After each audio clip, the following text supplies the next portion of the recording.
Our next reader is Sean Michael Galvin. He's a poet who was born and raised in a small blue-collar town in Michigan, with some of his adult years being spent in California, Oklahoma, and New York. He and his wife, Riley, and their dog, Pila, have lived in Tacoma for the past 2 years and believe that a refresher driver's education course should be mandatory for all Pacific Northwesterners. He's not wrong, and I'm a lifer. Let's give it up for Sean, guys.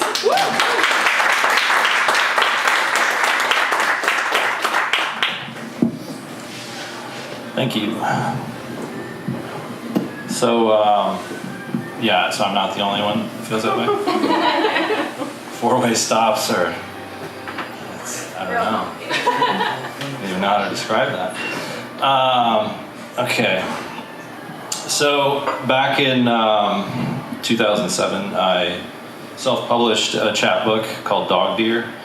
And I've said this before, but I'm just terrible at marketing my work, so I have tons of these, and I'd be happy to give them to whoever would like one afterwards. Just come see me. I have a bag there. So I'm going to read my first poem's going to be from Dog Deer. It's called I Miss You, Brain. I miss you, brain. Seems like only yesterday that I was using you to think logically, for problem solving, for fantasizing, for deciphering codes. Okay, so maybe not the last one, but the others for sure. I miss you, brain. I miss your cleverness, your wisdom, your wit. We work so well together, like brothers, like a tag team, like Hall & Oates. Just you and me, brain, dreaming up scenarios and creating brilliant ideas. They may not have all been brilliant, but some were at least 40 to 50% brilliant. Even though you were strange-looking and jelly-like, I always enjoyed your company. You were what some may call my smarts. I like to think that you're somewhere tropical, or floating around in outer space. Maybe you're captaining an ocean liner. I can see you in a captain's hat, or maybe you're holed up in a cabin in the deep woods. If you are, I hope you have mosquito spray. I missed you, brain, and I wish I hadn't scared you away. I guess I overstepped my boundaries. I abused you. I overused you. Professional overthinker, marathon thinker. Think and think some more and overthink what I just thought I was thinking about overthinking about thinking. If you come back to me, I promise I'll let you rest. I'll meditate and I'll drink less coffee. And I'll deal with stress more effectively. I thought about all the things I could keep in my empty skull, like my keys and change, maybe some gum, my wallet. But then I came to my senses and decided that I want nothing more than to have you back. Well, it's hard to come to my senses without you. So, brain, wherever you are, I miss you, and I'd love for you to occupy my head once again. Sincerely yours, Sean.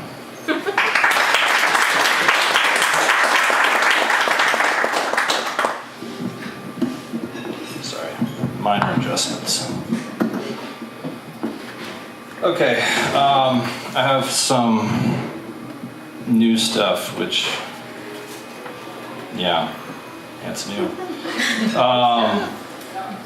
This is called Diner.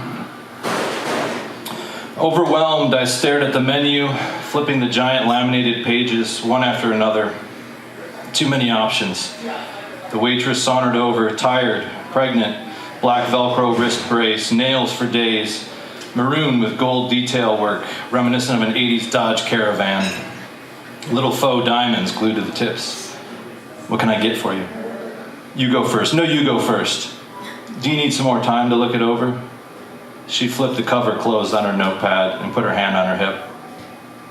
I'll have the eggs Benedict with a side of bacon and coffee. Take cream and sugar? Yes, please. How about you? She spun her ballpoint pen between her fingers like a heavy metal drummer. How's the French toast here? Good. I think I'll have the special, I said. The lobotomy? Yeah. Open it up. Get on in there with a grapefruit spoon and stir things around.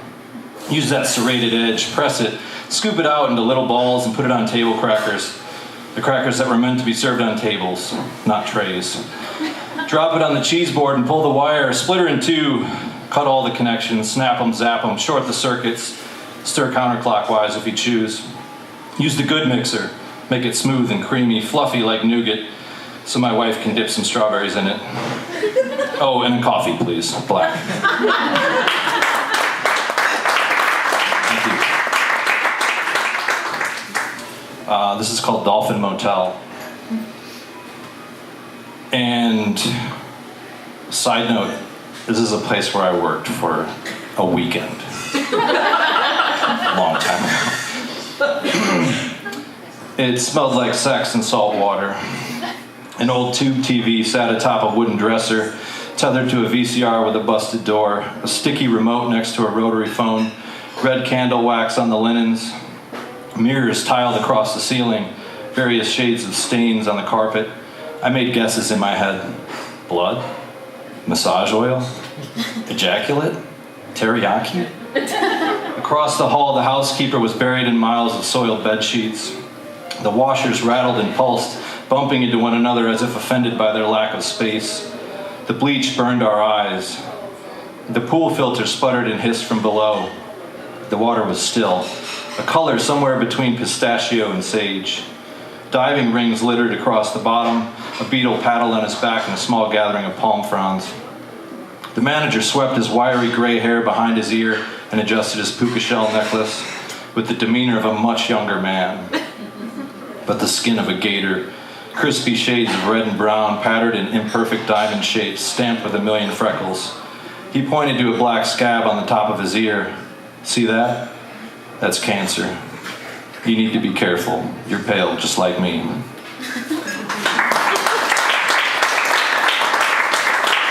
Thank you. This is called Another Good Haul. You're like that space in the cracked tooth in the back of my mouth between the filling and the rot, where the ghosts seep in, distributing pain in all directions through the nerves, flickering neon pink pain with a pulse, lightning strike, needle scratch, Marshall stack feedback pain. You're like that space in the cracked tooth in the back of my mouth, back in the cheap seats where the muddy acoustics of a failed tenor reverberate from the balcony to the orchestra pit, only to splat at the feet of a failing conductor. The audience nervously creasing their programs, carving grooves into the armrests with their nails, praying for intermission. You're like that space in the cracked tooth in the back of my mouth, the separation which used to be one singular object, whole and good, strong and sturdy, broad and useful, now a divide, now a burden, now a place for the sugar devil to hide his loot, lost souls traded for pills and guitar fingers. She boxes them up in styrofoam takeout containers and stacks them neatly in rows. File under Another Good Haul.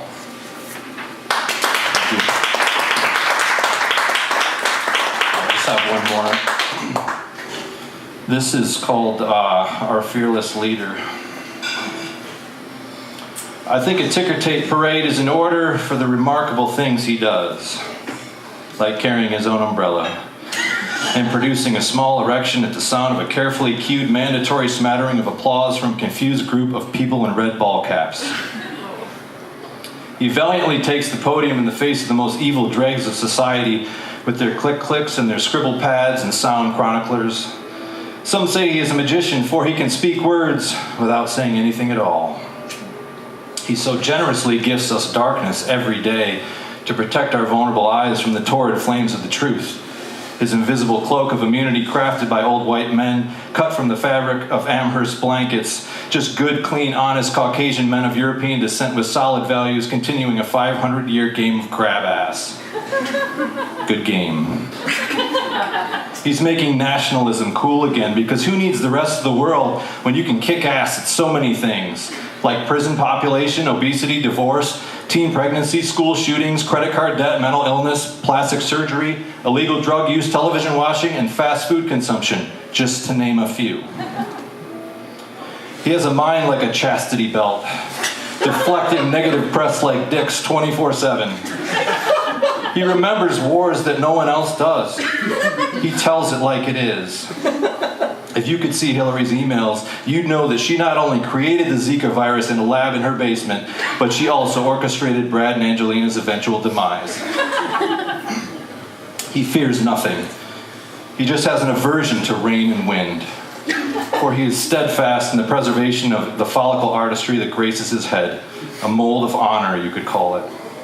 No ills will befall us while he guides our way. He is the great protector, for under his tiny opossum hands are the strings that keep us marching backward through our country's tumultuous timeline.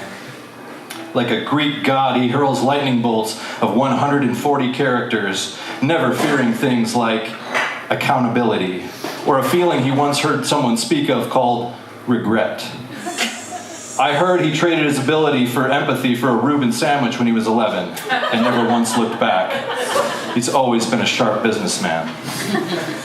He protects us from the bad hombres, the Muslims, and the true enemy of the people, the snowflakes.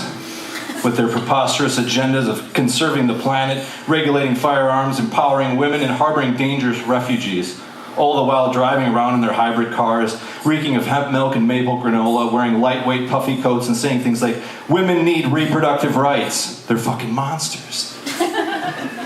He is the smartiest of all the smarties, debunking all myths like science. Scientists? You mean terrorists? Striking fear into the hearts of red-blooded Americans with their poisonous propaganda. Greenhouse gases? Myth. Just leftist liberal propaganda fit to destroy the simple pleasures of good law-abiding citizens, like a 3-ton SUV with a 4th row that gets 2.5 miles to the gallon. Everyone knows that the true danger comes from the gases produced by vegans with their high-fiber diets of dark leafy greens and chia seeds. Myths, myths, and more myths. Just like the possibility of an unattractive woman ever being groped by an extremely handsome self-made billionaire. And the national debt. There's no such thing as debt when you have the ability to print more money. It's called logic. Look it up. Want to know how to stop all the wildfires? Get rid of the forests. Want to know how to get rid of all the deadly disease-carrying mosquitoes? Get rid of all vegetation. If it's not there, it can't dry up and burn. They want to take away your guns, your single-use plastics, and even your fucking Oreos. Guess what? Palm oil doesn't even come from the rainforest. It comes from the cold, sweaty palms of scared Democrats, huddled around their radios listening to NPR on the weekends.